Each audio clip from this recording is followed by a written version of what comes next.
Juan David, Daniela Sofía, Eliana Licea, Cristo, Lorna Kidari, está Dana Valentina, Laura Sofía, bien, Valeria, Valentina, Luis Emerson, está Giselle Daniela, no sabe responder, Carmen Milagro y Laura Isabel. ¿Alguien más faltó porque yo lo mencioné? No. Bueno, recordéis, orientación. Vamos a hacer como orientación. Resulta y pasa que había cositas que quedamos que íbamos a revisar hoy para poder aclarar mejor y que no nos quedemos con las dudas. Antes de entrar en materia.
Solo una.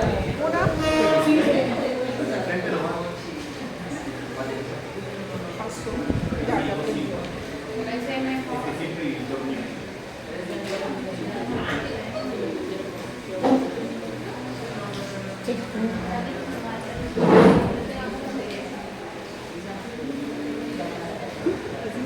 ¿Qué?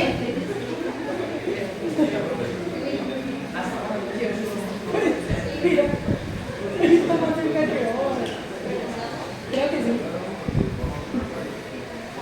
Así es. Pues vamos a ver. Vamos a ver.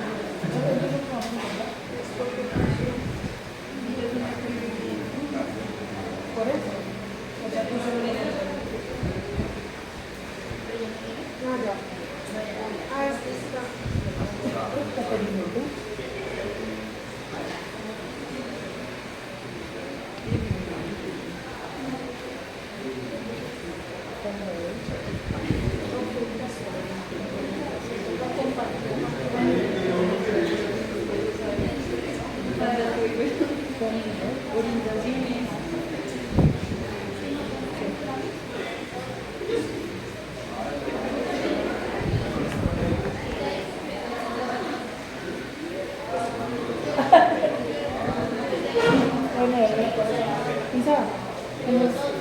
Algo para el salón de verdad.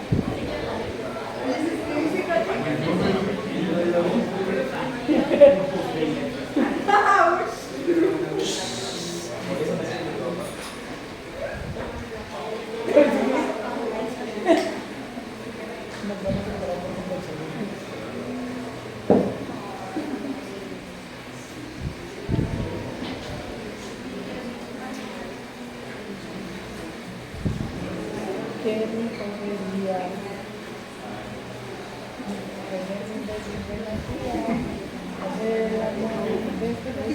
colores peculiares.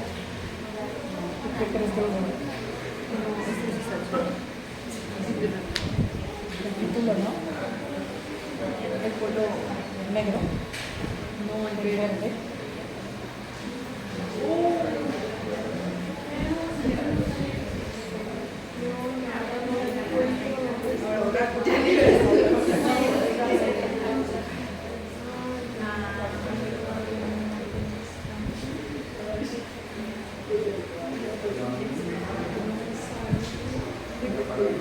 No, porque no sé cómo mira lo que dice.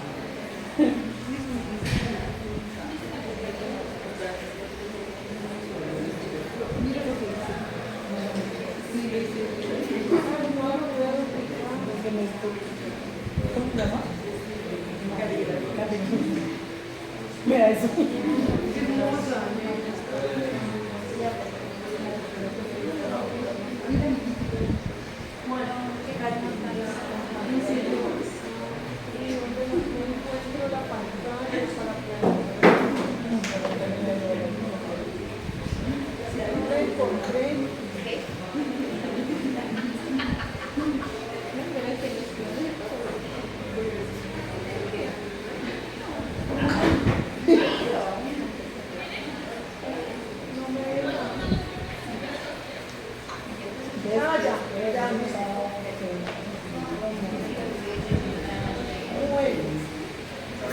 Listo. Entonces, traje cositas para poder que nos orientemos mejor. No sé, ¿ya han visto esta parte de cambios singulares adaptativos o todavía no? ¿Ya lo vieron? ¿Ya lo vieron en clase? Entonces, lo paso rápido y solo para recordar. Respuesta adaptativa, que fue lo que vimos durante las primeras prácticas de las láminas. Cuando una célula está enfrentada a cualquier agente que le cause un cierto estrés, un daño, entonces lo primero que va a suceder es que la célula va a tratar de adaptarse. Entonces, ¿cuáles serían los fenómenos adaptativos que vamos a encontrar en la célula? Que fue lo que vimos histológicamente, eran atrofia, hipertrofia, hiperplasia, metaplasia. Pero la displasia dejémosla como así en suspenso, porque resulta que ese es un cambio cuando ya la célula pierde sus controles y se enloquece completamente y presenta cambios inadecuados que tienden a ser proliferativos malignos. ¿Listo? Entonces nuestras respuestas adaptativas serían estas cuatro primeras. ¿Listo? ¿Está bien entendido hasta ahí? Paso rápidamente. Atrofia, disminución en la función, en las demandas, en las necesidades, por lo tanto hay disminución del tamaño, disminución en el número, que fue lo que vimos en la lámina del testículo atrófico. ¿Por qué se puede producir? Muchas causas. Por desuso, por desinervación, si pierde la inervación, el mando nervioso, el mando que va desde el sistema nervioso central, entonces esa zona, estructura o tejido va a presentar fenómenos de atrofia. Pérdida de estimulación endocrina también, porque esa también genera una serie de estímulos hormonales que hacen que funcionen determinados tejidos, por ejemplo el tiroides, el páncreas, cualquiera de estos. Nutrición inadecuada, que ya lo habíamos mencionado en clase, o por isquemia o disminución del oxígeno, hipoxia o isquemia. Ejemplo, el típico ejemplo, la lámina A o fotografía A de la derecha, un cerebro normal, la de la izquierda es un cerebro atrófico, en donde se puede ver que hay una disminución en el tamaño, y si pesamos esos dos encéfalos vamos a encontrar diferencias. El normal pues va a ser más pesado, 1100, 1200 gramos, en cambio el lado de allá, que es el cerebro atrófico, va a pesar 900, 800 gramos. ¿Listo? Y ese es un cambio adaptativo por atrofia. Hipertrofia, la típica que habíamos visto en las láminas, que fue la hiperplasia prostática benigna. Perdón, hiperplasia la hacemos ahorita. Hipertrofia es aumento del tamaño, de la celularidad, por aumento del uso, las necesidades y las demandas, carga de trabajo, como en el caso de los músculos. puede ser fisiológica, como la que se ocurre cuando se hace mucho ejercicio, pues se produce una hipertrofia fisiológica con aumento de la masa muscular, hipertrofia patológica, que es asociada a alguna enfermedad, alguna alteración que genera que se hipertrofie una determinada estructura. Y aquí ponemos un ejemplo. Cuando hay una obstrucción al flujo de la vía urinaria, ¿qué hace la vejiga para tratar de sacar la orina para que no se estanque? Se vuelve hipertrófica. Hipertrofia compensatoria, cuando hay crecimiento del remanente de un órgano después de que se ha extirpado. Por ejemplo, pacientes que por trauma han tenido que resecarles una partecita de su pulmón, entonces el otro pulmón tiende a compensar esa función respiratoria. ¿Listo? Entonces ya tenemos el resumen de hipertrofia. Paso rapidito. Lámina de la hiperplasia prostática. Aquí hacen un ejemplo de un hígado. Aumento en el número de células, por lo tanto el aumento en el tamaño. Eso ocurre en aquellas células que son capaces de regenerarse o de reproducirse. Por ejemplo, las células de la piel, las células del epitelio urinario, las células del epitelio respiratorio, que todas ellas sufren un recambio, las del tracto digestivo también. Entonces, tejidos glandulares, todas aquellas que sufren un recambio constante pueden presentar este cambio de hiperplasia, que podría ser debido a estímulo hormonal, hiperplasia mamaria, por ejemplo, por estímulo hormonal. Entonces las glándulas mamarias van a aumentar de tamaño y de número, o compensadora, por ejemplo, la regeneración del hígado, que es el único órgano que puede de pronto, si se sufre una herida, trauma, pérdida por alguna causa, entonces los hepatocitos pueden regenerarse y por lo tanto para trabajar muy rápido tienden a hacer este fenómeno adaptativo para ocupar ese espacio dejado. Entonces, cuando hay una estimulación hormonal excesiva, el tejido responde demasiado rápido, de manera excesiva, y genera este cambio celular adaptativo que es la hiperplasia. Metaplasia, ¿se acuerdan de metaplasia en el cervix? Cambio reversible de una célula madura o adulta por otra célula adulta. Puede ser epitelial o mesenquimatosa. Epitelial, como la que vimos en la lámina que estuvimos revisando las semanas pasadas, las 2 semanas anteriores.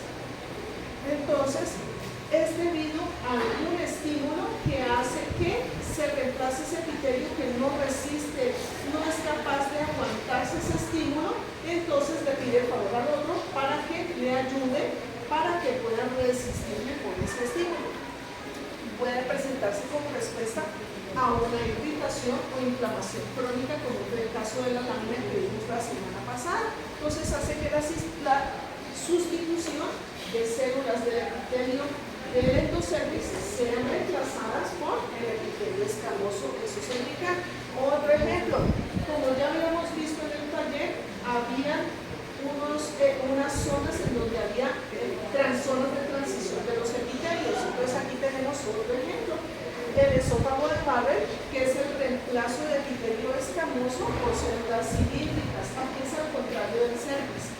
¿Por qué? Porque resulta que las células cilíndricas aguantan más el ácido clorhídrico, el ácido gástrico, que el epitelio escamoso.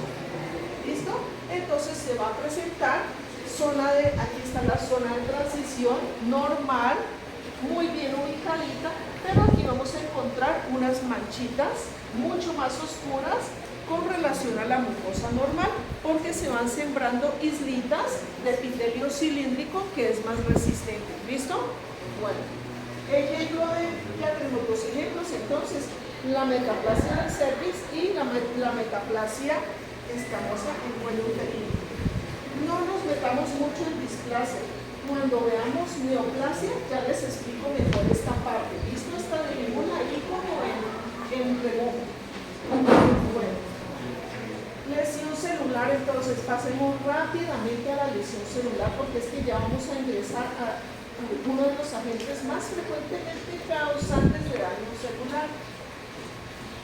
La lesión celular entonces ocurre cuando se somete a un agente que es agresivo, inflamatorio, físico, químico, radiación, trastornos genéticos, todo ese listado que vimos la semana pasada.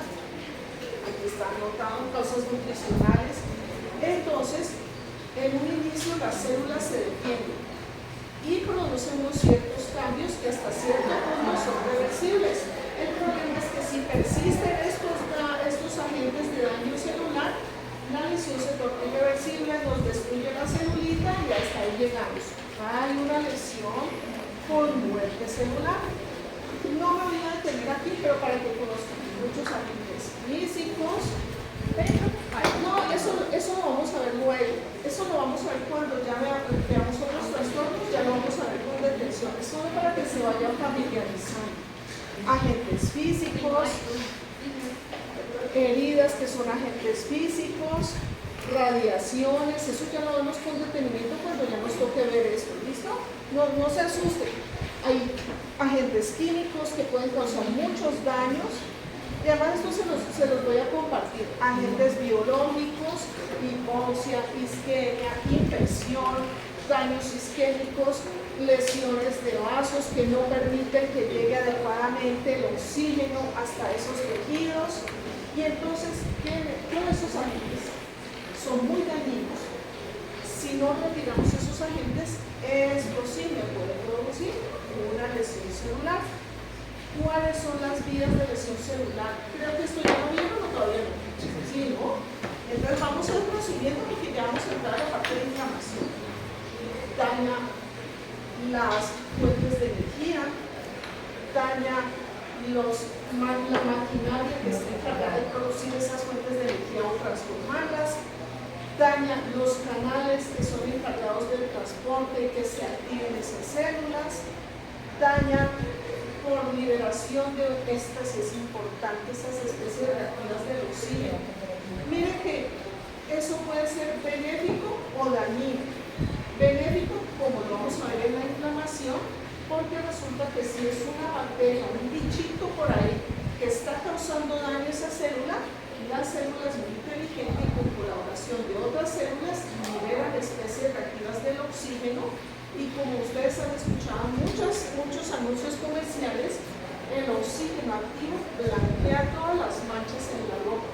Y si es capaz de generar eso en un material inerte como son las fibras textiles, pues imagínense que producen en los tejidos, es capaz de destruir esos bichitos. Entonces tiene como que esas especies reactivas son como un arma de doble filo, porque nos puede matar una celulita, ¿listo?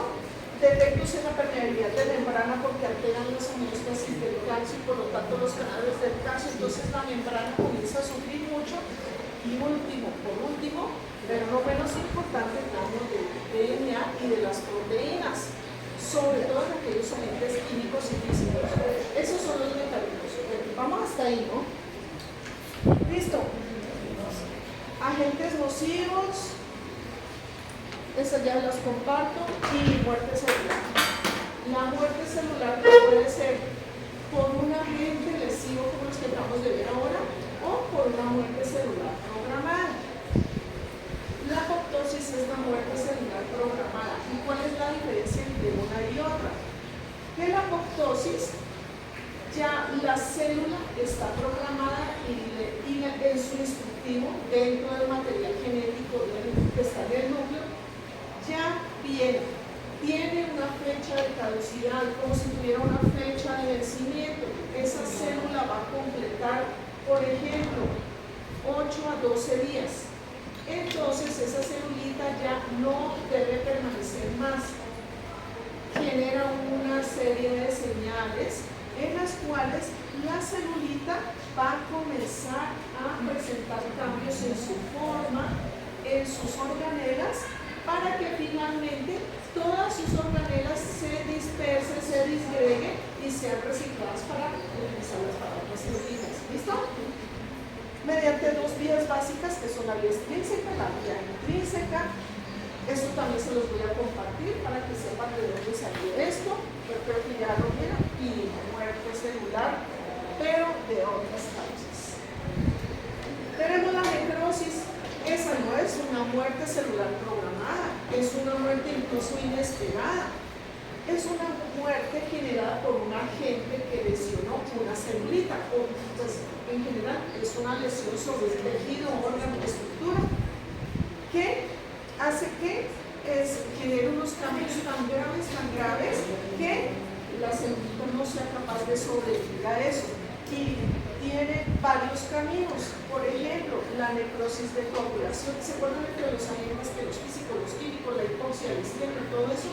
La infección puede conllevar a estos daños. La necrosis de coagulación, que generalmente es por hipoxia o isquemia, en la cual la celulita comienza a retraerse y a morirse porque no recibe nutrientes y oxígeno.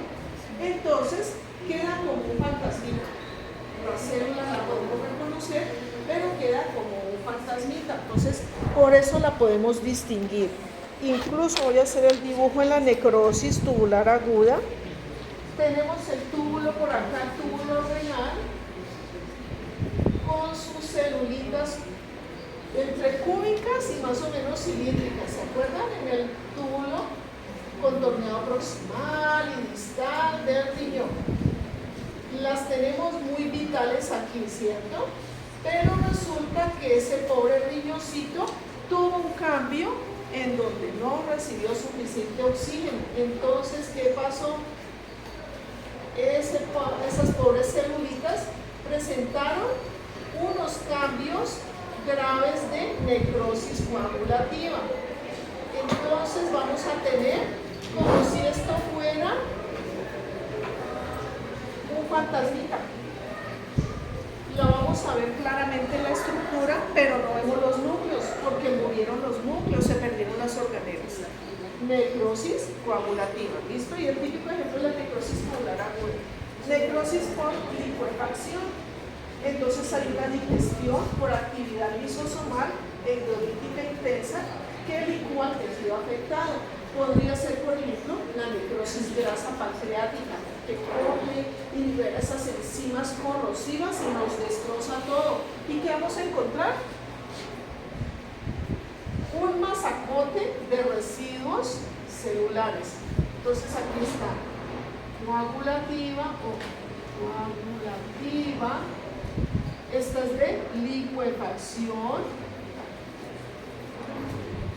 Y como su nombre lo indica, es un masacote, un licuado de residuos celulares. Necrosis gaseosa asociada con un agente infeccioso, que es la micobacteria. Entonces, en esa destrucción están implicados unas bacterias que están atacando y destruyendo nuestras celulitas. ¿Listo?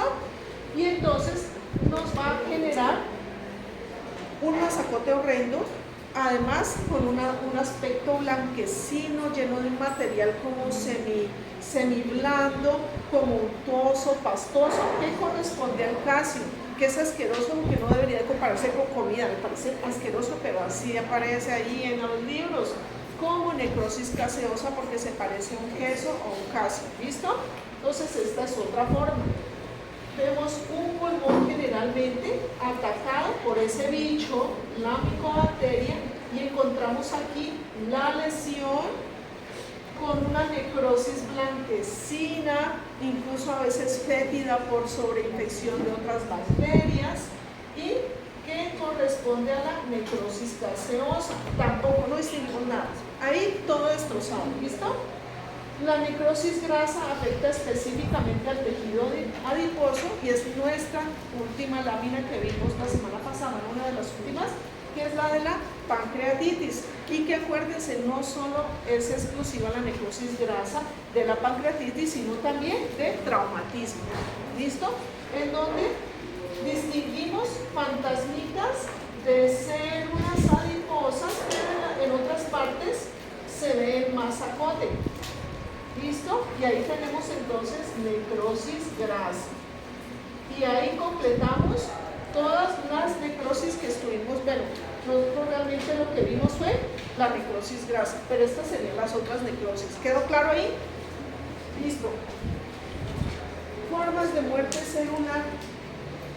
Ahí tenemos, hay ruptura, destrucción de todas las organelas, y cuando se rompe la membrana celular, porque ya dijimos que había por esos mecanismos que vimos ahora de lesión y muerte celular, la membrana celular se torna inestable, finalmente se rompe y se liberan todas las organelas y finalmente se liberan al espacio extracelular y ya sufren esos fenómenos autolíticos.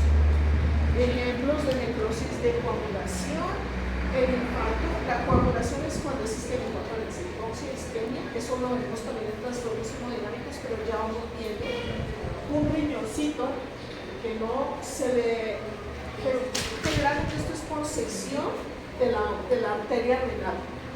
De una de las arterias se rompió, se tapó, ¿no? Algo le pasó y no le entró sangre a eso y miren, quedó pálido. Entonces vamos a ver necrosis coagulativa. Otro ejemplo, necrosis lipoefactiva, la que se vuelve el pasaporte, una liberación por acción de enzimas lisosomales, eso es un licuado.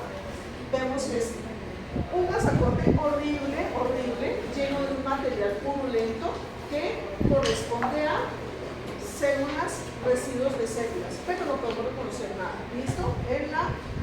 Prácticamente se disolvió todo ese tejido. Necrosis gaseosa, la típica del pulmoncito, por ese bicho que es una micobacteria, tuberculosis, y miren, produce ese pasaporte que se ve muy desagradable, blanquecino. Miren ahí, incluso con cavernas. ¿Listo? ¿La placa que inhibe la lipoefactiva de la tarjeta? ¿Cuál? ¿La placa que inhibe la tarjeta de la lipoefactiva? Sí. Resulta que hay gran destrucción, pero esta está asociada a un bichito que es el Mycobacterium tuberculosis. Entonces, luego veremos las fotos. Entonces, tomamos muestra de aquí y vemos todo destruido. Pero tomamos muestra de acá y encontramos un tipo específico de inflamación crónica que es con granulomas, que eso lo vamos a ver la otra semana. La inflamación crónica granulomatosa. En el centro, destrucción. Si me tomaran una muestrita de este y una de este lipoefactiva, no se distingue nada. Están iguales. ¿Listo? Van a ser iguales. Lo único es que si me dicen esto es un pulmón de un paciente que tenía una tuberculosis, entonces si es una necrosis gaseosa. ¿Listo? Pero si me toman una lámina de este tejido podrido y de este, no podemos distinguir nada. ¿Listo? Bueno. Necrosis gangrenosa, otra. Este es el típico pie diabético o por alteraciones vasculares, sobre todo en aquellos pacientes que tienen obstrucciones de vasitos o en los diabéticos. Entonces lo que vamos a encontrar, una especie de necrosis coagulativa pero sobreimplantado. Entonces esto está prácticamente muerto en vida, el paciente está vivo y pone en peligro su vida porque sobre este tejido, si alcanzan a ver, es un tejido negruzco con áreas amarillentas que indican de que como esas bacterias comenzaron a reconocer que eso se murió, de una vez comenzaron a descomponer. Por eso encontramos este tipo de necrosis gangrenosa. La necrosis gangrenosa como tal prácticamente se momifica el tejido, pero el problema es que hay muchos bichitos, bacterias, gérmenes que están invadiendo, entonces se convierte en una gangrena húmeda que llora mucho material purulento porque se está descomponiendo el tejido.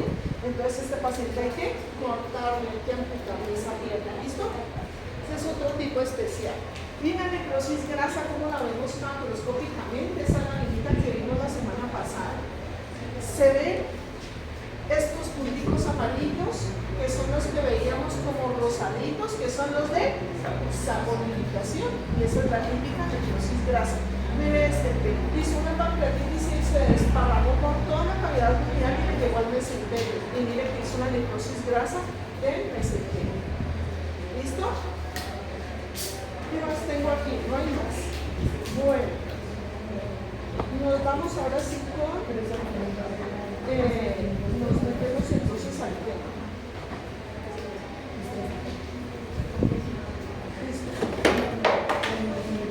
entendido allí, ¿no? Ya sabemos entonces cómo es la lesión celular, cómo inició todo esto. Ahora sí nos vamos.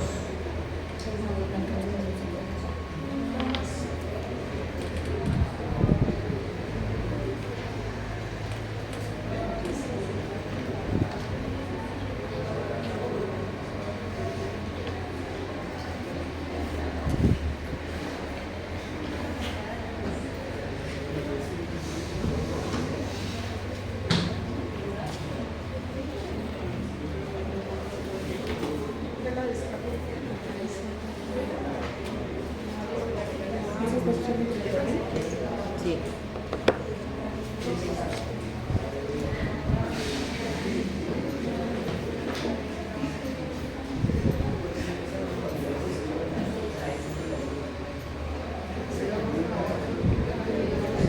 Entonces ahora les comparto ese resumencito.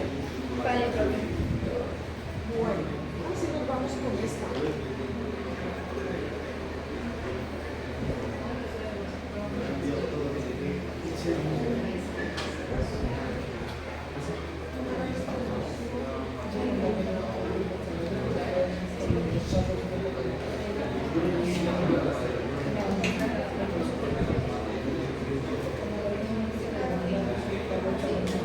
Eso, pues. Bueno, nos vamos entonces. Bueno, ¿y qué es ese asunto de inflamación? ¿Qué será eso? Uno sí dice, ay, no, es que tiene el ojo inflamado, tiene el dedo inflamado. Uno utiliza mucho ese término, pero cuando ya nos vamos a meter qué es lo que se está produciendo en esas celulitas, ya entendemos mejor qué es esto de la inflamación. Resulta que la inflamación tiene dos caminos. La inflamación aguda, que es lo primero que ocurre cuando alguno de esos agentes que vimos hace ratito me lesiona la célula. Y la otra es el otro camino que sigue ese tejido. O se repara de esa inflamación aguda o sigue ahí como a medio camino con inflamación crónica. Entonces ese es el camino que vamos a seguir. Vamos a empezar ahora con lo primero que es la inflamación aguda. Sabemos que la inflamación aguda es una respuesta de ese tejido agredido por cualquiera de sus agentes. ¿Y cómo se defiende? Mediante una respuesta vascular y una respuesta celular. Pero ¿cómo así? Vamos entonces con la siguiente. Resulta que llega el agente lesivo. El tejido está tranquilo, en el caso de una herida, de un raspón, de una quemadura. Pues entonces lo primero que va a suceder es que hay unos sensores en esas células que reconocen que algo malo está ocurriendo allí. Entonces, ¿qué va a ocurrir? Se va a preparar ese tejido para defenderse de ese agente agresivo. Y además, lo que sucede, mire cómo es de inteligente la naturaleza, porque dice, yo no puedo hacer que por una quemadura se me desencadene una respuesta masiva en todo el organismo, porque puede colapsar esa persona, salvo que sea un alérgico o algo así. Entonces, esas células están preparadas para rodear esa zona lesionada y trabajar sobre esa zona porque hay que repararla. ¿Listo?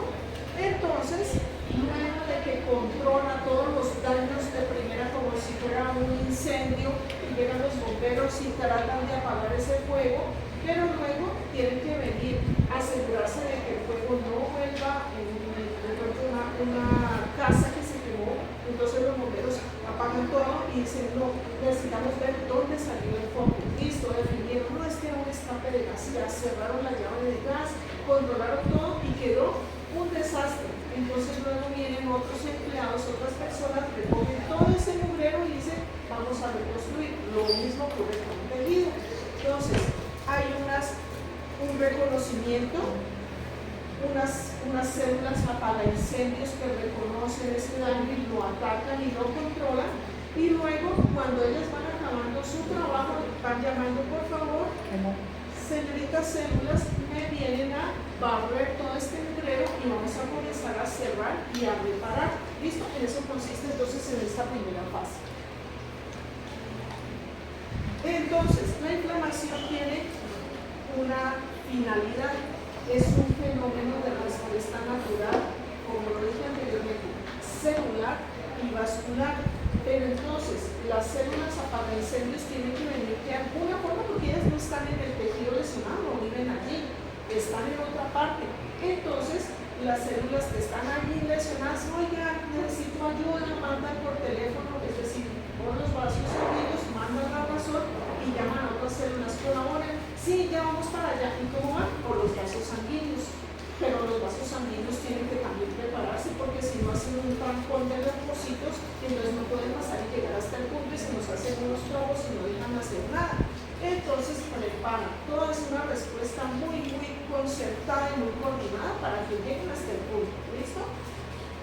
Llevan leucocitos, que son las células protagonistas. El leucocito que yo les decía que eran unos puntos azules, pues ahora les presento los puntos azules que ustedes ya vieron en histología. Estos son el neutrófilo, y lo dibujo azul porque tienden a ser como lila, azuladitos, y son los neutrófilos. Este es el apagaincendios. Este es el que reconoce, actúa, es muy, muy activo durante el proceso inflamatorio agudo. Entonces, el llamado es para que me recluten estos amigos y vayan hasta el sitio y hagan su trabajo. ¿Listo? Para poder que ellos lleguen, hay que aumentar el flujo sanguíneo, que los vasos tienen que volverse grandes, porque si están apretados, pues se me forma un trancón de neutrófilos, no dejan pasar. Pues tienen que volverse muy dilatados para que pasen y pasen y pasen, los dejan pasar y los vasitos vienen así con su endotelio, por aquí viene su endotelio, su capa muscular, pero acuérdense que los capilares no tienen capa muscular, porque eso también tiene una razón de ser. Son los vasos más pequeñitos del sistema vascular y abren sus ventanitas para que los señores leucocitos pasen por aquí y lleguen hasta el sitio de la lesión. ¿Listo? Vamos a verlo acá entonces en las gráficas. La inflamación aguda, como su nombre lo indica, es rápida. Ya, eso es llamarlo por celular y ya le dijeron al neutrófilo, apure, apure, porque ya lo necesitamos urgente. Es de rápida respuesta, es lo primero que ocurre tan pronto sucede una lesión. De corta duración, porque es que resulta que esto consume mucha energía, mucho dinero y muchos días de incapacidad. Entonces, por eso el cuerpo tiene que ahorrar, porque tiene que reparar luego. Entonces no se puede gastar todas sus energías haciendo inflamación aguda. Entonces es autolimitado. Hace que migren los leucocitos hasta el sitio de la lesión a través de los vasos, que son los caminos por donde van a llegar, y finalmente los leucocitos, estando en el sitio de la lesión, van a hacer su trabajo. ¿Listo? Esos son los objetivos. En cambio, la inflamación crónica es el camino, después de que pasa la inflamación aguda, o el tejido o se mejora y se repara, o por otras circunstancias dicen, no, yo no soy capaz, no puedo mejorar. Entonces persiste la inflamación crónica, y esas son las principales diferencias entre la inflamación aguda y la inflamación crónica. Como su nombre lo indica, paciente crónico con inflamación crónica, pues eso es incluso hasta años, puede durar hasta el final de la vida perfectamente. En él ya no trabajan los amigos neutrófilos, sino que entran a trabajar otras celulitas que son los linfocitos. Ellos sí trabajan ahí durante mucho, mucho tiempo. Y los macrófagos, pero es que resulta que estos señores macrófagos están tanto en inflamación aguda como ahí pendientes trabajando, y también en inflamación crónica, o sea que tenemos una coincidencia aquí. El macrófago ahí está siempre presente porque tiene que estar barriendo y recogiendo humo. ¿Listo? Vamos con la otra. características, entonces, diferencias, ya sabemos cuáles son las diferencias, cuáles son de pronto las células principales que no están ahí, el neutrófilo, linfocito de inflamación crónica, macrófago de inflamación crónica. Ahí están, sí, monocitos, macrófagos, linfocitos, los monocitos que pueden diferenciarse de macrófagos después.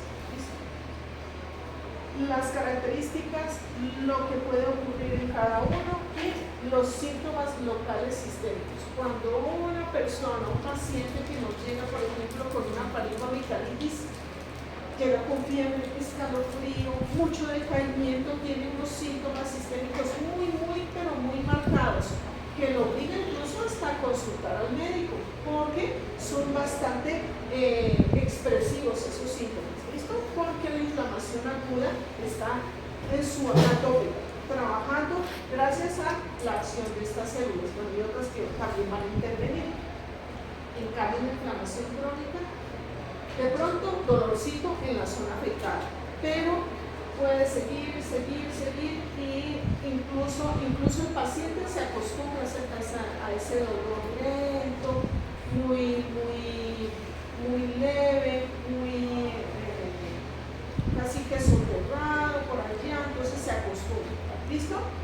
Entonces, sabemos que es una respuesta rápida, autolimitada, frente a un agente agresor que era cualquiera de los que dijimos anteriormente. Y a qué hora aparece. ¿Será que aparece una hora después? Si un paciente se cayó, una persona se pegó el raspón en la rodilla, ¿será que esa inflamación aguda aparece una hora después? ¿Será que sí? ¿No es cierto? Media hora después.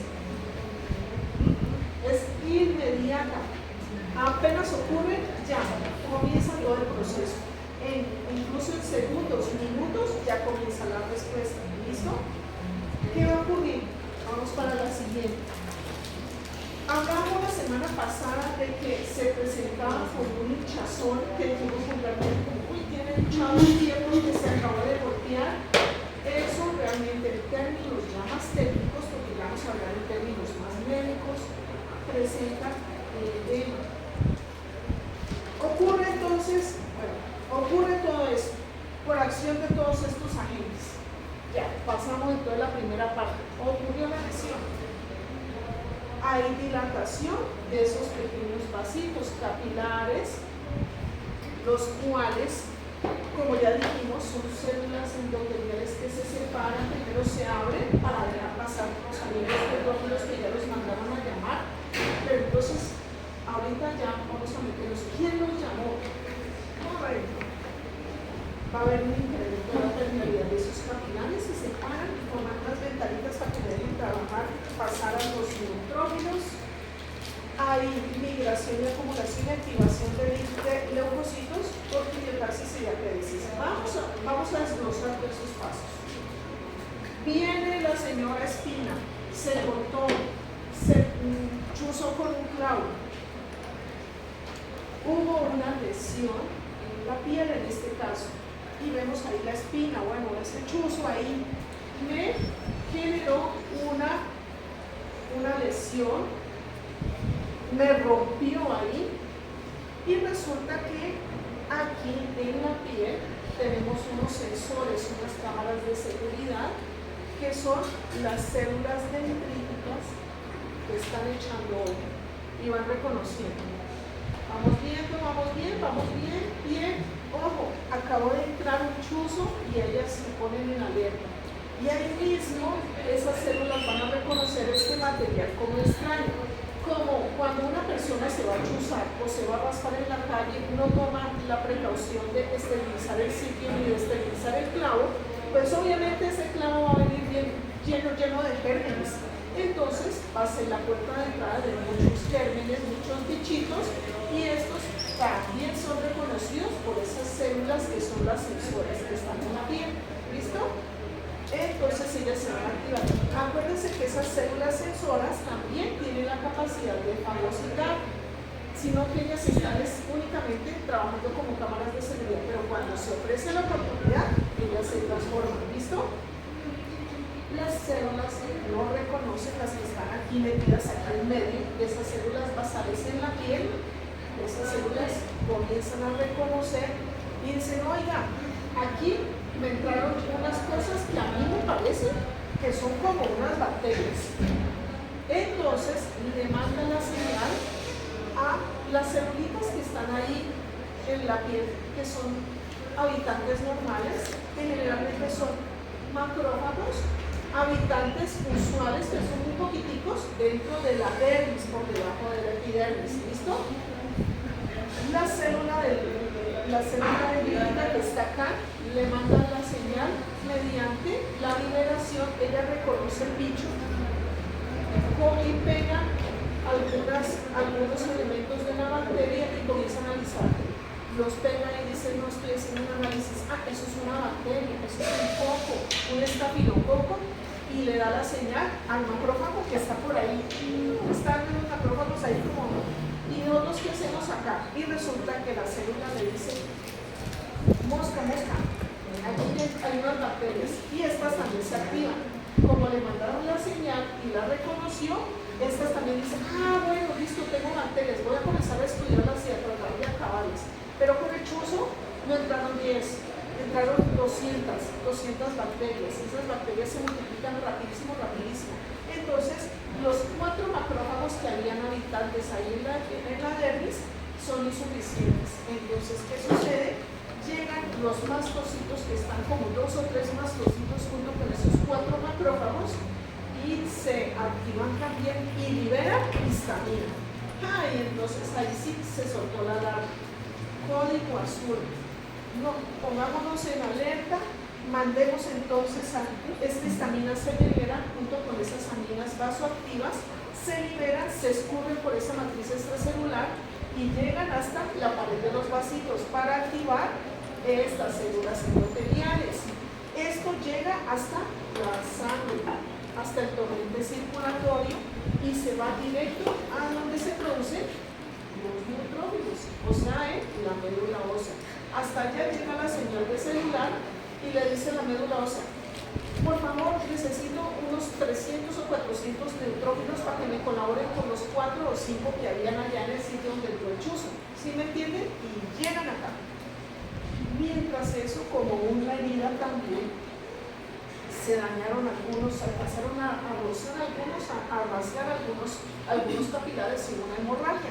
Entonces esos capilares también, auxilio, estamos desangrándonos acá, entonces también es reconocida esa hemorragia como algo que no corresponde ahí. Entonces mandan a llamar, a propósito, vengan junto conmigo con los neutrófilos, me mandan también unas plaquetitas para taponar ese sitio de la hemorragia y eso va concomitantemente, ¿listo? Y eso ocurre en cuestión de segundos. Yo ya llevo como 7 minutos hablando esto y describiéndolo en palabras, pero eso ya pasó hace rato cuando lo vemos en la vida real. Fase vascular. Entonces ya sabemos de dónde salió todo eso, quién reconoció, quién mandó a llamar. Se liberaron las aminas vasoactivas del mastocito que andaba por ahí medio mirando para el techo, ahí en la dermis. Me manda la razón a los vasitos y acuérdense que pues, los capilares no tienen sino únicamente, por eso es que los capilares son capilares, porque si fuera una vena o un vaso más grueso no deja pasar ni un solo neutrófilo porque pues tiene que atravesar la capa de músculo liso y tiene que pasar un endotelio gruesote. Por eso el capilar sí deja pasar, él es permisivo y deja pasar al neutrófilo. Cambios de flujo de sangre. Inicialmente, cuando ocurre el trauma, la cortadura, la quemadura, ¿cómo se pone la zona lesionada? Muy roja, ¿cierto? ¿Y a qué se debe eso? A que la red de capilares que vienen así, se ponen así, cocochos. Por aquí van los eritrocitos, neutrófilos, plaquetas, se ponen muy gruesotes, entonces se pone como esto, sino que está cubierto por piel, por eso no se pone rojo sangre, sino que se pone eritématos, un rojo intenso, rosado intenso. ¿Listo? Favorece el movimiento de proteínas plasmáticas y leucocitos para atraer al sitio de infección. Pues resulta que ¿Por qué ocurren todas estas reacciones? Porque gracias a que son interacciones entre sustancias, entonces, ¿cómo así que el leucocito reconoció? Porque hay proteínas que son promotoras de movimientos de neutrófilos y resulta que aquí tenemos el señor neutrófilo, todo documentado ahí. Acuérdense, nunca se olviden, la membrana celular es una bicapa lipídica que en medio tiene unas proteínas grandotas que realmente son receptores. Y esas sustancias son también proteínas que se pegan a estos receptores y hace que produzca cambios en esta celulita para que haga su trabajo. ¿Listo? ¿Y qué pasa con la bacteria? Tenemos un coco aquí y tenemos un honguito acá. Y el honguito también tiene proteínas. Si es un virus, tiene proteínas en su cápsula o en el core. Esas proteínas se pegan con estos receptores, los reconocen. Este también tiene proteínas que se pueden pegar acá. Cada cosa tiene su llavecita que es capaz de reconocer la célula, ¿listo? Y este coco también, y se pegó aquí el coco, ¿listo? Todos son interacciones entre las proteínas que son receptores de membrana con lo que viene en el exterior, ¿listo? Bueno, entonces por eso es que se liberan proteínas y leucocitos que permiten toda esa respuesta y vamos a ver qué es lo que sucede. Pues ya lo llamó, ya mandó allá, ya reconoció que hay una lesión, que traen unos bichos. Luego, ¿qué pasó? No tenemos que disponer todo para que vengan los amigos neutrófilos de allá de la médula ósea para que lleguen hasta el sitio. ¿Y por dónde van a venir? Sí, ya vienen por acá por los vasos, ya van a llegar. Los vasitos dicen, vea, tienen unos imanes. Aquí tiene una ventanita para que pase y tienen unos imanes que son proteínas activadas gracias a esos mastocitos, esas aminas vasoactivas, y entonces ellos van atrayendo. Esto es como si fueran unos imanes. Aquí son unos imanes que son realmente proteínas. ¿Y qué hacen estos imanes? Atrayendo leucocitos para que no se me vayan a ir para otro lado, porque si no pasan de largo, pero los imanes hacen que ellos se peguen aquí. Entonces aquí se forma como una filita, ¿sí ven? Ahí, esperen que aquí están, ya peguémonos uno al otro y se van pegando, pero ellos no se quedan ahí, porque resulta que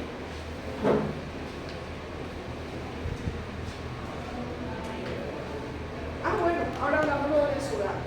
Ellos van rodando acá al sitio de la lesión. Pero para poder, en esa respuesta, porque yo había quedado como que se hinchaba, ¿no? Entonces, porque se produce edema.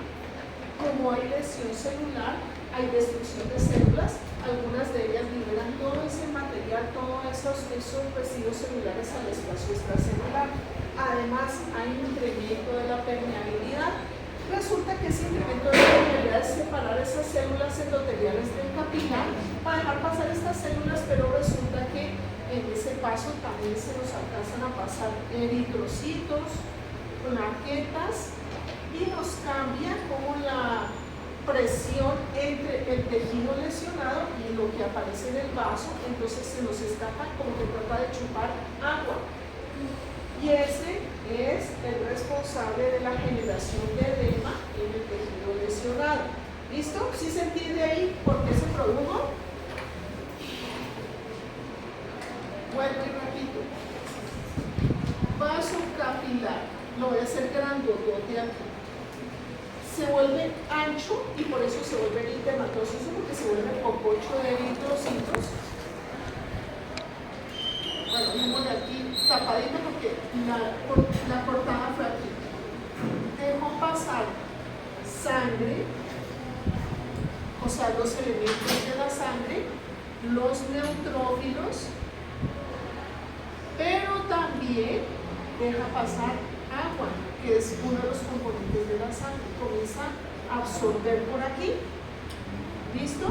Entonces se nos va a formar edema,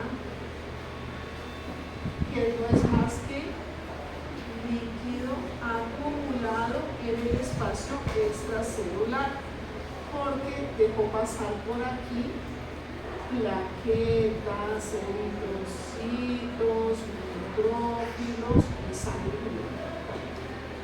¿Listo? Se me formó líquido de edema. Esta es la portada.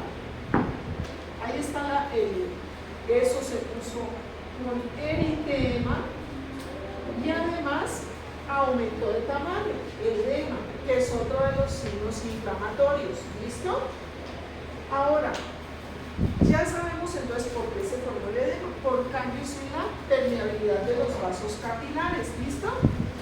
Pero resulta, y nos vamos a aprender a distinguir otra cosa. Por ejemplo, si hubo es muy frecuente, una quemadura superficial y se formó una ampolla, una lesión celular y se puso rojo y se formó una ampollita con líquido translúcido, como una agüita, que obviamente no se debe reventar, pero que se reventó la ampolla y salió un líquido transparente como ese cristal. ¿Listo? Entonces, translúcido. Ese lo llamaríamos un transudado, porque es translúcido con poco contenido de células. Pero aquí me dice, pero eso ahí dice exudado. ¿Por qué será? Vamos para acá. Porque resulta que como estamos en una lesión toda con un clavo infectado y todo eso, entonces se formó una acumulación de líquido amarillo verdoso, horrendo. ¿Y por qué será? ¿Se acuerdan que hablamos hace rato de un licuado de células muertas que no sé qué es hasta perdido? Y es residuos de células destruidas, y si se entraron bichos, residuos de bacterias, gérmenes y todo eso, entonces son restos celulares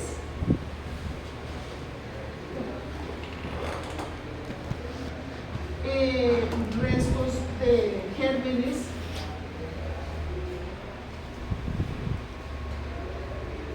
aquí, células del mismo tejido lesionado, ¿no?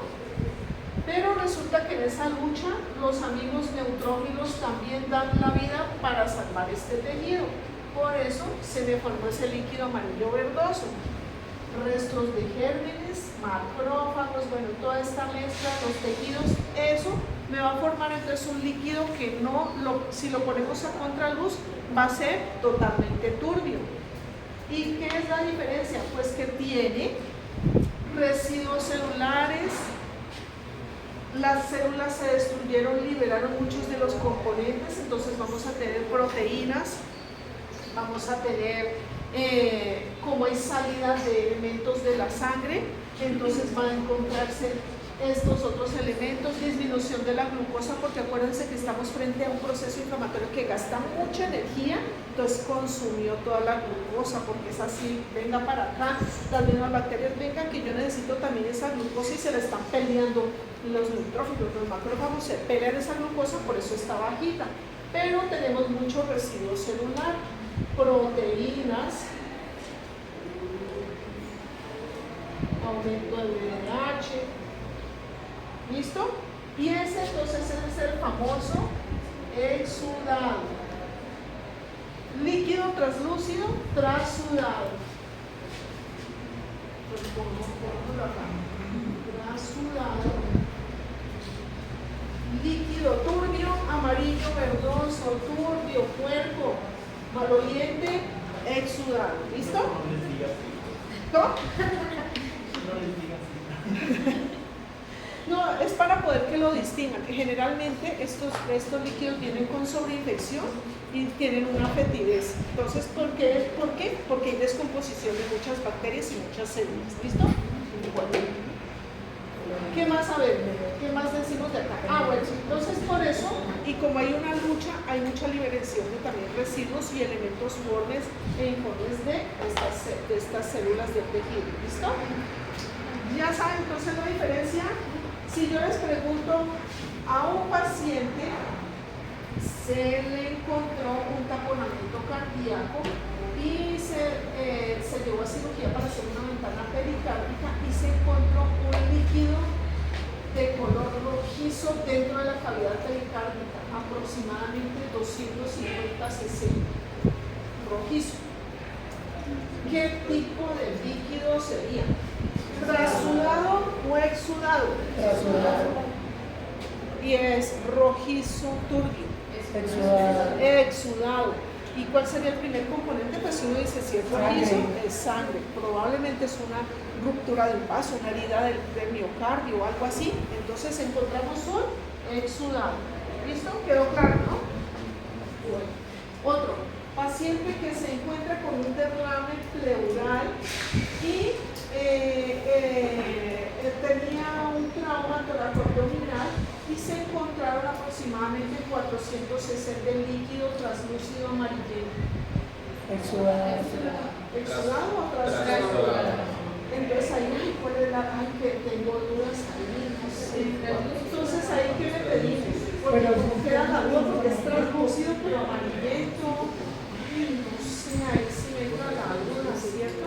¿Qué le hacemos? Entonces, ante la duda, lo mandamos a analizar al laboratorio, no vaya a ser que eso sea orina, por ejemplo. Entonces ahí ya definimos, ¿listo? Pero si es translúcido, pues es un trasudado.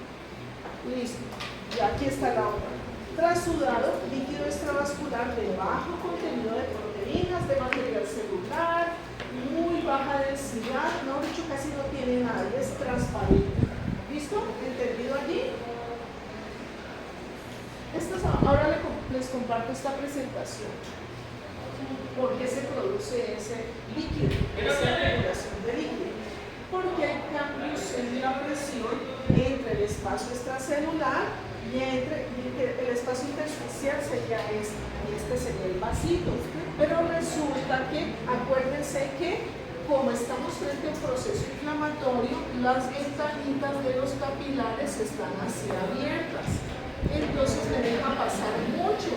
Entonces la presión de acá tiende a caer porque es un vaso muy grandotote, ensanchado y me está dejando, se está vaciando. Por estos roticos está como vaciando. Entonces me va a cambiar mucho esa presión, pero todo ese contenido se va a pasar al espacio extracelular. Entonces hay desequilibrio. Por eso, entonces trata de, además otra cosa, la presión. Acuérdense que en el espacio extracelular pues tenemos las celulitas, un poquito de líquido por ahí que está haciendo que flote esas celulitas del espacio de la matriz extracelular, ¿cierto? Y acá tenemos líquido, proteínas, elementos formes de la sangre. Pero si se me escapan también proteínas, entonces me va a tratar de cambiar como las presiones y las concentraciones. Entonces esa diferencia trata de igualarse. Si se me mete mucha proteína para acá, es como que le echara yo sal acá, ¿qué va a pasar? Acuérdense el experimento, no sé si lo hicieron en sus colegios, que uno ponía dos vasitos, uno con poquita agua con sal y otro con agua sin sal. Y que si lo conectábamos por un tubito, el agua trataba de buscar las zonas de mayor concentración para tratar de equilibrarse. Entonces se comenzaba a pasar el agua a donde estaba el poquito con sal. Entonces acá trata de equilibrarse. Por eso, como hay mucha proteína que se salió, necesita atraer agua para equilibrarse. ¿Listo? Por eso es que el edema es como que estuviera chupando, absorbiendo la matriz extracelular. Entonces, ¿qué va a pasar? Pues se va a hinchar porque está acumulando agua en esa zona donde no debería estar. ¿Listo? Bueno, listo. Ese es el edema. Entonces, presencia de un exceso de líquido en los tejidos corporales que no deben estar ahí porque estás en los vasos.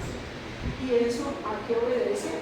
A la inflamación aguda por expansión del volumen del líquido intersticial atraído gracias a las proteínas que se salieron al espacio extracelular y comienzan a chupar agua, como si fuera un algodón. Tipos de edema. Ojo, acuérdense que entre los cambios por lesión celular tenemos el edema, que fue el que se hinchó al paciente, se traumatizó y se hinchó, entonces se dermatizó esa zona afectada, pero el primer cambio que ocurre es a nivel de la célula.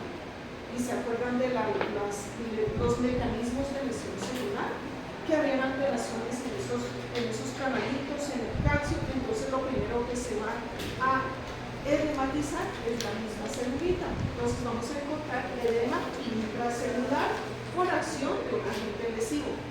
Hay otras causas ahí, ¿no? Pero entonces ahorita como estamos en inflamación aguda, entonces sigamos con la historia de nuestro proceso que causó la inflamación aguda.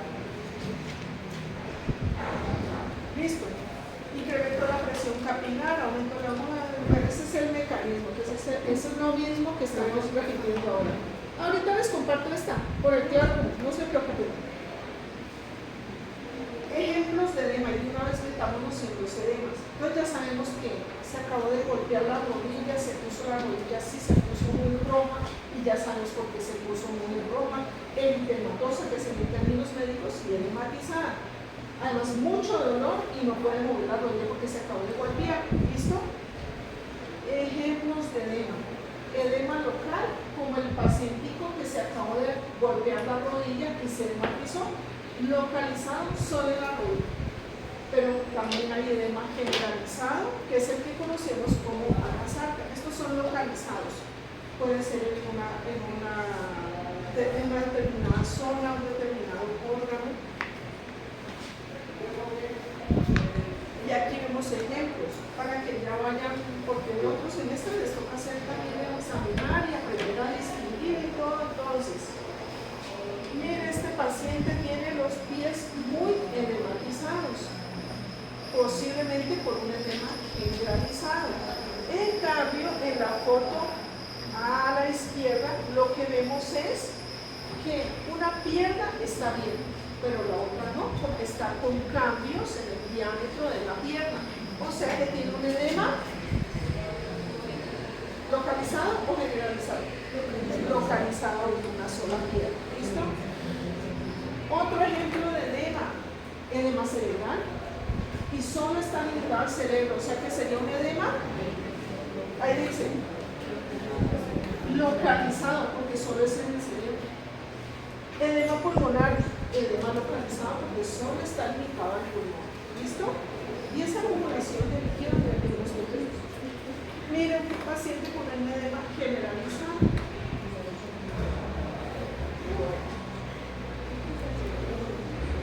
Ya vimos entonces qué era lo que sucedía, aumento en la permeabilidad vascular, cambios en la presión oncótica, bueno, todo eso. Ejemplos de exudado. Ya sabemos entonces el líquido que se presenta es aquel turbio que tiene muchos residuos celulares, incremento de proteínas, baja cantidad de glucosa. Y ejemplos que encontramos aquí, el material que drena esa úlcera, pues sería un exudado porque se ve muy como que está sobreinfectado eso, ¿no?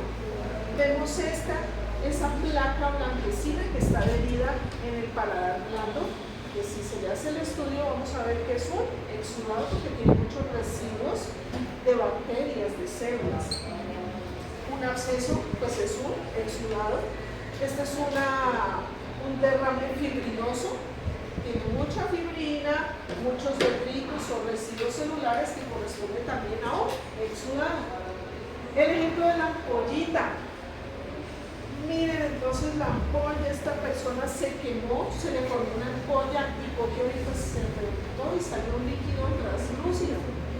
Entonces, ¿qué sería? Un trasudado. Y esa es la histología de una ampollita. La ampollita no es más que la separación de la epidermis por encima de la dermis, y en medio de ese espacio se acumula ese líquido que se llama trasudado. ¿Listo? Y más ejemplos aquí. Miren, el que les decía hace rato. ¿Qué será eso? Porque es que es amarillento, pero es translúcido. ¿Será qué será? Entonces lo mandamos al laboratorio y resulta que sí era un trasudado, poco contenido de células, de virus celulares, translúcido. Entonces, el que dijimos hace rato era un trasudado. Este era el que les describí hace rato, que era el del pericardio, que era pura sangre. Entonces, ¿qué sería? Un exudado. Miren este es un exudado purulento, con alguna causa por allá, pero miren que es completamente turbio, amarillento, entonces es un trasudado. Y este es un quilotórax, que también es un turbio, puede ser blanquecino, y vemos que contiene restos celulares o es alto en proteínas y en otros elementos, corresponde a un trasudado, exudado.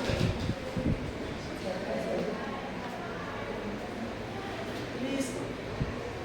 Aquí está entonces lo que está, en resumen, cómo se produce esa salida de líquido hacia el espacio extracelular y por qué se produce o el trasudado o el exudado. Si hay mucho flujo de proteínas, sería entonces un exudado, junto con los dendritos celulares y todo lo que se destruyó en el ciclo. Pero si solo pasó líquido, entonces es un trasudado, solo líquido. ¿Listo? Acuérdense que apenas ocurre por ese llamado, entonces hay cambios en los vasitos que se ponen muy anchos, hay una vasodilatación y por eso hay eritema o enrojecimiento de la zona afectada. Aquí vemos entonces unos vasitos que están completamente dilatados y vemos los punticos negros que realmente corresponden a neutrófilos que se están pegando a la pared. ¿Listo? Aquí. Toda esa cantidad de punticos, sino que no se ve sino punticos. Todos estos de aquí. ¿Listo? Son los neutrófilos, aquí también están pegaditos a la pared. Ahí se liberaron aminas vasoactivas que hicieron que se abrieran los vasitos y se produzca una vasodilatación para atraer las células inflamatorias. Luego, por llamado, hace que esos pasen los líquidos, pasen los neutrófilos hacia la zona donde está lesionado. Bueno, entonces íbamos en que gracias a esas aminas vasoactivas que liberaron los mastocitos que están por ahí, metidos en la dermis, entonces se escurrieron, alcanzaron los vasitos y generaron cambios en el calibre vascular. Entonces, primero se genera una vasodilatación gracias a esos mediadores que se escurrieron por ahí con la matriz celular, extracelular, aumentaron la permeabilidad y generaron vasodilatación. Pero luego, cuando ya hay suficientes neutrófilos que llamaron, que se formaron y se pegaron, hicieron que se volviera lento el transporte para que no se vayan porque salen disparados y la sangre está muy acelerada, el flujo sanguíneo está muy acelerado, salen disparados y no se alcanzan a pegar por esos imanes a esas paredes donde necesitan que entren. Entonces se enlentece el flujo sanguíneo y favorece la migración leucocitaria. Bueno, listo, ¿qué hora es? No quiero, 3:30. ¿Entendido hasta ahí? No quiero llenarlos de mucha cosa porque es demasiado para hoy, eso es demasiada información para hoy. Bueno, entonces, estamos agradecidos. ¿Entendido hasta ahí? Entonces ya saben qué fue lo que ocurrió. ¿Cuál sería la célula protagonista en la inflamación aguda? El neutrófilo. ¿Cuál es la célula protagonista en la inflamación crónica?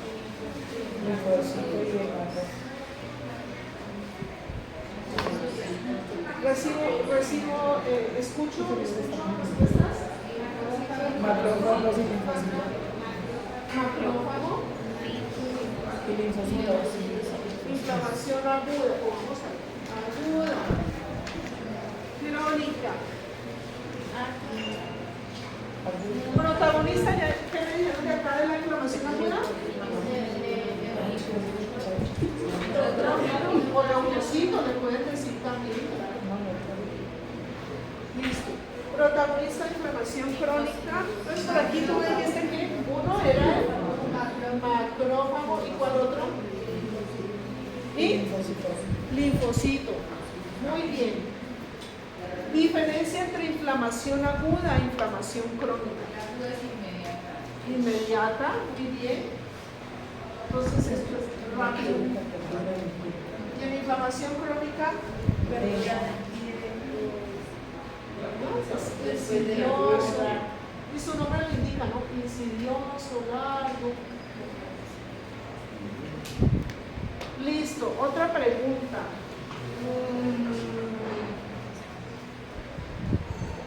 A ver, un paciente, una persona que tiene fiebre, escalofrío, dolor en articulaciones, o sea, osteomialgias, no se puede mover, ¿en qué proceso estaría? ¿Aquí a la izquierda o aquí a la derecha? Está con escalofrío, con dolor, osteomialgias, decaimiento, fiebre muy alta, entonces aguda.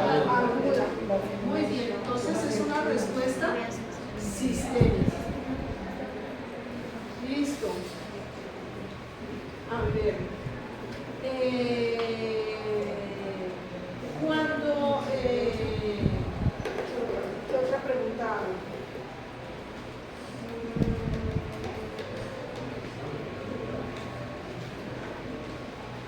Paciente que tiene un diagnóstico de una derrame articular y se le hace el drenaje de ese líquido que tenía en la articulación de rodilla y resulta que salió un líquido lechoso y se encontró que tenía abundantes neutrófilos. ¿Qué tipo de líquido sería ese?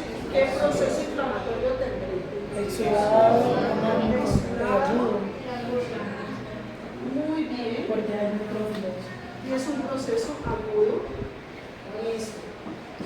A ver, ¿qué otra? ¿Cuál es la célula? Acaba de ocurrirle a un paciente un trauma y resulta que el paciente se queja de mucho dolor e inmediatamente se puso, bueno, como le electrodo, que no sea todo rodillo. Entonces se acaba de golpear el codo, entonces aumentó de tamaño, o sea que presentó, ¿qué tipo de signo presentó ahí? Edema. Y dice, no, es que me duele mucho, ese es otro signo inflamatorio, me duele mucho, inmediatamente se puso rojo. Entonces a mí me corrigieron, no, pero es que en la historia clínica no podemos decir que eso está rojo, sino que está edematoso, que ese es otro del tercer signo, y dice, no puedo ni moverlo.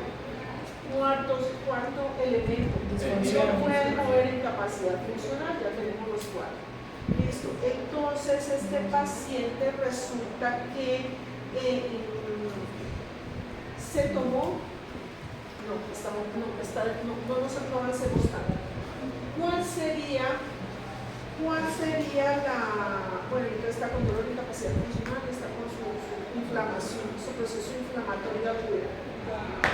¿Cuál sería la célula que intervino para que generara vasodilatación en este caso? Célula dendrítica. Células dendríticas. Ahora, pregunta, falso o verdadero. En ese codo que acaba de llegar el paciente, se acaba de caer hace 5 minutos, encontramos 2000 neutrófilos en ese codo. ¿Falso o verdadero?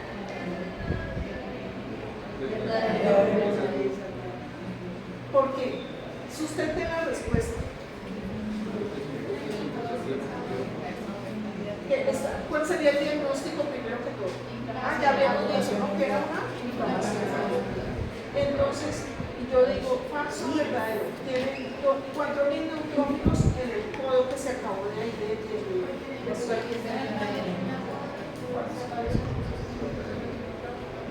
Bueno, sí.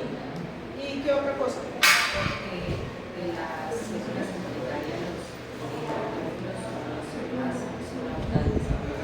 Ajá, que lo que digo que son las células protagonistas de inflamación.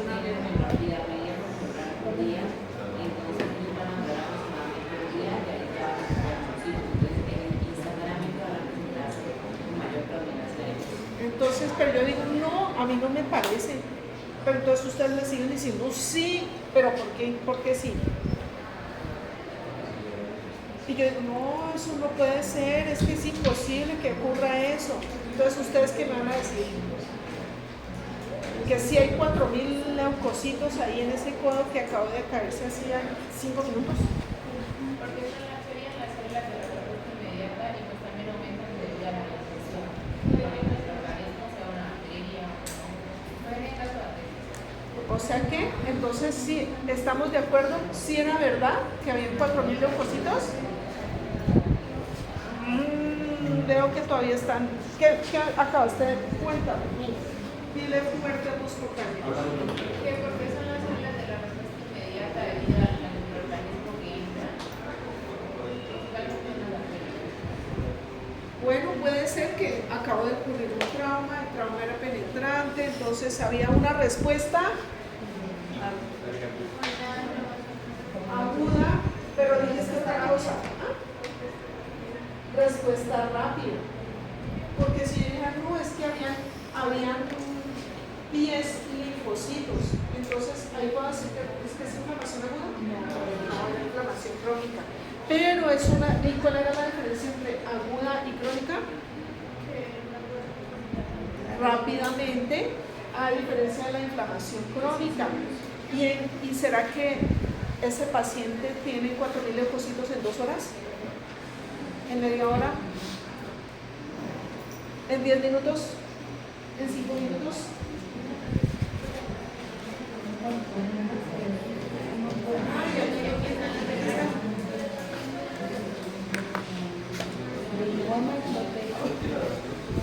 Escucho respuesta.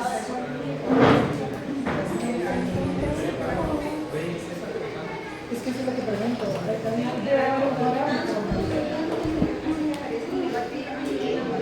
No, busquemos.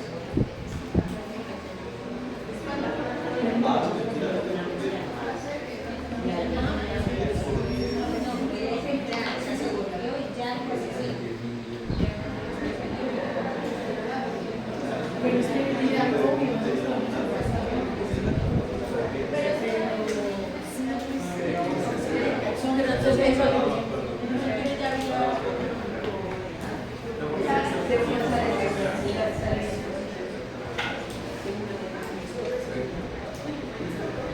Bueno, escucho respuestas, a ver. ¿Qué dijeron? ¿Qué planearon? ¿Qué imaginaron aquí? Los 4.000 leucocitos estaban a los 15 minutos, a los 5 minutos, a la media hora, los 40 minutos. ¿Cuáles eran las diferencias entre inflamación aguda y inflamación crónica? después de las 6 horas. Después de las 6 a las 24 horas. Acabamos de decir que era de inicio rápido, respuesta inmediata, incluso duraba minutos. ¿Listo? Pero si yo digo, no, es que tenía 10 linfocitos, no, eso es inflamación crónica, eso, y además llevan como un año con esa inflamación crónica, cosa que sucede con esos pacientes con gastritis. Ya en veces con esa gastritis y dicen, no, me voy a hacer la endoscopia, gastritis crónica. Sí, dile. Podría colocarlo por incluir en gran cantidad los así tan de inmediato, o sea, que quede de una para La respuesta es inmediata e inmediatamente lo que hace es reunir las células que están en el sitio. O sea, por ahí en unos 10-15 minutos ya puede hacer. En un espacio cortico de tiempo. No inmediatamente en el minuto porque no hay tantos neutrófilos, ¿cierto? A los 5 minutos puede haber de pronto ya un poquito más. ¿Listo? Dime.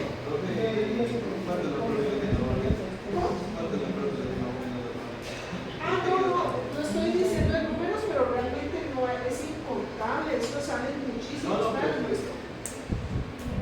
Para ver si vemos por aquí una. Eso lo vamos a ver mañana, pero a ver si encuentro algo con inflamación. ¿Cómo?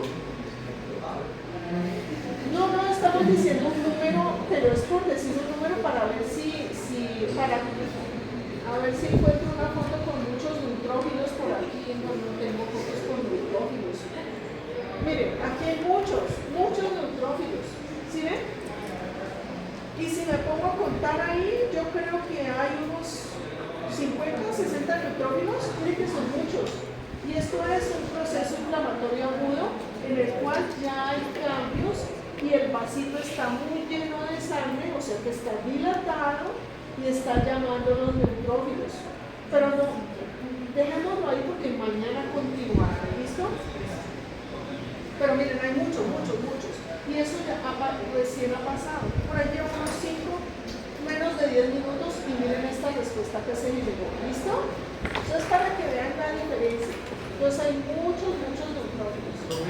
La respuesta de los neutrófilos es necesariamente por las bacterias o es de la lesión. La lesión genera cambios locales que hace que se liberen esas histaminas, esas aminas vasoactivas, se liberen estos mediadores para que comiencen a atraer a los neutrófilos. Pero los neutrófilos se pegan gracias a esos imanes que tienen los vasitos y por ahí es que se meten. Y mañana vemos qué es lo que está pasando. ¿Listo? Bueno. Listo, dejemos aquí entonces.